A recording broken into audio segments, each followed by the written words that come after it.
स्वागत है आपका। आज हम लोग पढ़ेंगे कक्षा 9वीं भारतीय भवन की पाठ्यपुस्तक। अध्याय है दूसरा, अमेरिकी स्वतंत्रता संग्राम 1775 से 83। देखिए, अमेरिका जो है वो इंग्लैंड का उपनिवेश था। सबसे पहले अमेरिका की खोज की कोलंबस ने, और उससे पहले खोज की थी अमेरिगो वेसुपुसी ने, जिसको नई दुनिया ने नाम दिया। लेकिन खोजने का श्रेय जाता है कोलंबस को। तो हुआ ऐसा कि खोज होते हैं यूरोप की जो प्रमुख शक्तियां हैं स्पेन, पुर्तगाल, इंग्लैंड, वो अमेरिका पर अपने अपने उपनिवेश स्थापित करने की होड़ लग गई। तो इस तरीके से इंग्लैंड ने अमेरिका पर कब्जा कर लिया और वहाँ पे 13 उपनिवेश स्थापित कर लिए। यूँ कहें कि इंग्लैंड ने अमेरिका पर गुलाम बना लिया, अधिकार कर लिया। अभ्यास के प्रश्नों को हल करते हैं। शुरू करते हैं। इसका पहला सवाल, अमेरिका की खोज किसने की? आंसर हम करेंगे कोलंबस तथा फ्लोरेंस के नाविक अमेरिगो वेसुपुसी, यानी दोनों व्यक्तियों को संयुक्त रूप से लिखा जाएगा आंसर में। ठीक है, इसने नई दुनिया का नाम दिया और इसने अमेरिका इसको कहा, तो दोनों का लिखा जाएगा। ने अमेरिकी महाद्वीप की खोज की, ये पूरी लाइन आपकी हो गई। दूसरा सवाल है, अमेरिका में इंग्लैंड के कितने उपनिवेश थे? आंसर करेंगे, अमेरिका में इंग्लैंड के 13 उपनिवेश स्थापित किए थे। तीसरा सवाल, अमेरिकी स्वतंत्रता संग्राम के समय इंग्लैंड का राजा कौन था? आंसर हम करेंगे जॉर्ज तृतीय, जो उस समय इंग्लैंड का राजा था जब अमेरिका में स्वतंत्रता संग्राम छिड़ा। चौथा सवाल है, स्वतंत्रता की घोषणा का प्रस्ताव किस सम्मेलन में पारित हुआ? देखिए, इसका आंसर हम यहाँ से करेंगे 4 जुलाई 1776 को फिलाडेल्फिया का दूसरा सम्मेलन स्वतंत्रता की घोषणा का प्रस्ताव पारित हुआ, जिसके साथ अमेरिका को एक स्वतंत्र राष्ट्र की उपाधि मिल चुकी थी। तो सम्मेलन, ये पूरी लाइन आपकी हो गई आंसर में। पांचवा सवाल है, अमेरिका का प्रथम राष्ट्रपति किसे निर्वाचित किया गया? अमेरिका को स्वतंत्रता मिली तो सबसे पहले सेना नायक जॉर्ज वाशिंगटन अमेरिकी गणराज्य के प्रथम राष्ट्रपति निर्वाचित हुए। ठीक है। 6 नंबर सवाल है, राइट्स ऑफ मैन किसने लिखी? ये एक पुस्तक है। आंसर हम करेंगे, देखिए, टॉमस पेन ने कॉमन सेंस पुस्तक लिखी और उसके बाद एक और लिखी, द राइट्स ऑफ मैन। ठीक, आंसर क्या होगा? Thomas Paine. इसके बाद हल करेंगे इसका लघु उत्तरीय प्रश्न। पहला है, अमेरिकी स्वतंत्रता संग्राम का धार्मिक कारण क्या था? देखिए, धार्मिक कारण का मतलब ये रहा कि जो उपनिवेशवासी थे वो ब्रिटिश के नियंत्रण पर चर्च ऑफ इंग्लैंड के नीतियों के खिलाफ, ठीक है, वो धार्मिक स्वतंत्रता की मांग कर रहे थे, तो वो हो गई धार्मिक कारण। आइए इसका आंसर करते हैं। देखिए, आपको ऐसे करना है, इंग्लैंड में एंग्लिकन संप्रदाय एवं चर्च का व्यापक प्रभाव था। इसके विपरीत उपनिवेशवासी प्यूरिटन तथा प्यूरिटन मत के पोषक थे और एंग्लिकनों के घृणा की दृष्टि से देखते थे। तो ये पूरी आपकी लाइन हो गई यहाँ तक। दूसरा सवाल है, अमेरिकी उपनिवेश मुक्त व्यापार की नीति की मांग कर रहे थे। ठीक, क्यों कर रहे थे, ये कारण बताने हैं हमें। इसका मुख्य कारण था, जो इंग्लैंड था, अमेरिका के जो निवासी थे यानी उपनिवेशवासी थे, वहाँ पे वो आर्थिक शोषण कर रहा था, वो करना होगा।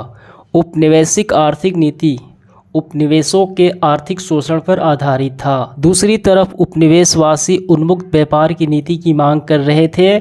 मुक्त व्यापार नीति के अभाव में व्यापार का विकास अवरुद्ध हो गया था, इसीलिए मुक्त व्यापार नीति की मांग कर रहे थे। तीसरा सवाल है, स्टाम्प एक्ट का उपनिवेश वालों ने क्यों विरोध किया? देखिए, इसका उत्तर हम ऐसे करेंगे, स्टाम्प एक्ट इंग्लैंड का प्रधानमंत्री ग्रीनविले उपनिवेशों में प्रचलित चोर बाजारी को रोकना चाहता था। यहाँ तक हो गया। फिर इसके बाद यहाँ से करना है, उसने 1765 में स्टाम्प एक्ट पारित किया। इसके अनुसार, यानी इस स्टाम्प एक्ट के अनुसार जो नियम थे, सभी अदालतें कागज़ों, बंधक के दस्तावेज़ों, समाचार पत्रों तथा इश्तिहारों पर 20 शिलिंग का डाक टिकट, ठीक, एक सरकारी टिकट है, लगाना अनिवार्य कर दिया। तो इससे वकील, व्यापारी, प्रकाशक सभी पर आर्थिक बोझ बढ़ गया, यानी ज़्यादा पैसा वसूलने के लिए ज़्यादा क्या हुआ, खर्च बढ़ गया। ठीक है, महंगाई बढ़ गया, आर्थिक बोझ बढ़ गया। इस कानून का विरोध किया गया इसी कारण। समझ में आ गया कैसे करना है? यहाँ तक आपका आंसर हो गया इसका। चौथा सवाल देखिए, फिलाडेल्फिया के दूसरे सम्मेलन का अमेरिकी इतिहास में क्या महत्व है?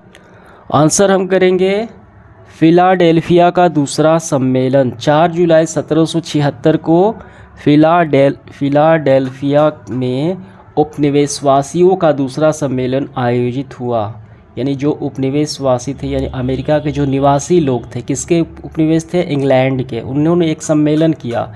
इस बैठक में स्वतंत्रता की घोषणा के प्रस्ताव को मंजूरी दी गई, इसीलिए ये काफ़ी महत्वपूर्ण है, फेमस है। समझ में आ गया? इसी सम्मेलन से अमेरिका को स्वतंत्रता प्राप्त हुई। आपका आंसर यहाँ तक हो जाएगा। 6 नंबर सवाल है, क्या अमेरिका स्वतंत्रता संग्राम में विश्व के अन्य उपनिवेशों को भी प्रभावित किया? स्पष्ट कीजिए। ये इसके परिणाम पे जब हम नज़र डालेंगे तो अन्य देशों पर भी इसका प्रभाव पड़ा, यानी अन्य देश के उपनिवेश पर भी है। आंसर हम यहाँ से करेंगे, अमेरिकी स्वतंत्रता संग्राम का प्रभाव अन्य देशों पर पड़ा। अमेरिका से सबक लेकर इंग्लैंड ने कनाडा के प्रति उदार नीति अपनाई। कनाडा वासियों को धार्मिक स्वतंत्रता दी गई। वहाँ के जो निवासी थे, कनाडा में फ्रांस के प्रचलित कानूनों को भी मान्यता मिली। आगे चल के कनाडा को उपनिवेशिक जो स्वराज्य है उसको मान्यता दी गई। इसके बाद यहाँ तक हो गया। फिर यहाँ से आपको कर लेने हैं, अमेरिका से प्रेरणा लेकर आयरलैंड ने भी इंग्लैंड के विरुद्ध संघर्ष आरंभ कर दिया। फलस्वरूप आयरलैंड में आगे चलकर आयरिश फ्री स्टेट नामक स्वतंत्र राज्य का उदय हुआ। तो यही प्रभाव पड़ा। इसके बाद लॉन्ग क्वेश्चन शुरू होता है। पहला है, अमेरिकी स्वतंत्रता संग्राम के किन्हीं 3 प्रमुख कारणों का विवेचना करें, क्या वजह थी? हमें 3 ही बताने हैं। अमेरिकी स्वतंत्रता संग्राम के कारण, राजनीतिक कारण हमें 3 करना है। तो पहला हम लिखेंगे, ऐसे करना है, अमेरिकी स्वतंत्रता संग्राम के कारण निम्नलिखित हैं। पहला, उपनिवेशिक की प्रशासनिक व्यवस्था, उपनिवेशों की प्रशासनिक व्यवस्था। उपनिवेशों का प्रशासन इंग्लैंड के प्रचलित शासन व्यवस्था का अनुरूप था। उपनिवेशवासियों को प्रशासनिक स्वायत्तता नहीं थी। ठीक है, शॉर्ट में लिखना है आपको, बस यहाँ तक हो गया। दूसरा कारण है जॉर्ज तृतीय का निरंकुश शासन व्यवस्था। ठीक, काफ़ी क्रूर था। तत्कालिक ब्रिटिश सम्राट जो इंग्लैंड का जो यहाँ ये थे प्रधानमंत्री था, ठीक है, तो तत्कालिक ब्रिटिश सम्राट जॉर्ज तृतीय के निरंकुश शासन के विद्रोह को बढ़ावा दिया। तो इसके बारे में थोड़ा सा आपको यहाँ तक कर लेना है। तीसरा कारण आपका हो गया सप्तवर्षीय युद्ध का प्रभाव। ठीक है, तो आपको थोड़े से यहाँ तक कर लेने हैं। ये कारण हो गए 3। दूसरा सवाल है, अमेरिकी स्वतंत्रता संग्राम के वाणिज्य यानी व्यापारिक कारणों का उल्लेख कीजिए। देखिए, उपनिवेशों की दयनीय आर्थिक स्थिति, ये रहा आर्थिक यानी वाणिज्य कारण। ये पूरा आपका आंसर हो गया। तीसरा है, अमेरिकी स्वतंत्रता संग्राम में इंग्लैंड की पराजय के कारणों की समीक्षा कीजिए। किस वजह से इंग्लैंड हार गया? देखिए, युद्ध में अमेरिका की विजय और इंग्लैंड के पराजय के कारण। ऐसे लिखेंगे, अमेरिकी स्वतंत्रता संग्राम में इंग्लैंड के पराजय के कारण निम्नलिखित थे। पहला, इंग्लैंड के अकेले युद्ध का लड़ना। यहाँ तक हो गया, अकेले युद्ध लड़ा। इसके बाद दूसरा हम लिखेंगे, युद्ध क्षेत्र का दूर होना। युद्ध क्षेत्र काफ़ी दूर था, ये कठिनाई का सामना करना पड़ा। तीसरा हम यहाँ तक करेंगे, इंग्लैंड में योग्य राजनीतिज्ञों का अभाव। जो राजनीतिज्ञ होते थे उसका अभाव था, योग्य नहीं थे।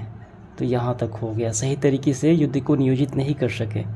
ठीक है, 3 या 4 आपको कर लेने हैं इसके कारण। चौथा सवाल है, अमेरिकी स्वतंत्रता संग्राम का इंग्लैंड और फ्रांस पर क्या प्रभाव पड़ा? सबसे पहले इंग्लैंड लिखेंगे, उसके बाद फ्रांस पर क्या प्रभाव पड़ा। अमेरिकी स्वतंत्रता संग्राम के परिणाम। देखिए, इंग्लैंड पे प्रभाव, ये सारे प्रभाव पड़े। कितने हैं? 5 प्रभाव हैं। इसके बाद फ्रांस पे प्रभाव। तो ऐसे करेंगे, इंग्लैंड पे प्रभाव लिख के डैश देना है, पहला, दूसरा, तीसरा।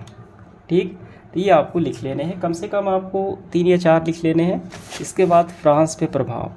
तो फ्रांस पे प्रभाव हुआ कि अर्थव्यवस्था बिगड़ गई, जिससे कि जो दिवालियापन हो गया, आर्थिक संकट आ गया फ्रांस पे। ये पूरा आपका हो गया। 5 नंबर है, अमेरिकी स्वतंत्रता संग्राम के प्रमुख परिणामों का उल्लेख कीजिए। मुख्य क्या रिजल्ट निकले वो बताने हैं। ऐसे करेंगे, देखिए, अमेरिकी स्वतंत्रता संग्राम के परिणाम। पहला है अमेरिका का उदय हुआ, ठीक, स्वतंत्र राष्ट्र के रूप में पहला हो गया, यहाँ तक हो गया। इसके बाद दूसरा, प्रथम जनतंत्र की स्थापना हुई जिसमें कि सेनानायक जॉर्ज वाशिंगटन को राष्ट्रपति नियोजित किया गया। औद्योगिक क्रांति का आरंभ हुआ, सब ठीक है। बस आपको 3 ही कर ले हैं। आखिरी सवाल है, अमेरिकी स्वतंत्रता संग्राम ने लोकतांत्रिक विकास, कहाँ, अमेरिका में लोकतांत्रिक विकास और उद्योगीकरण को किस प्रकार प्रभावित किया। आंसर करेंगे, देखिए परिणाम में ही यही बात है।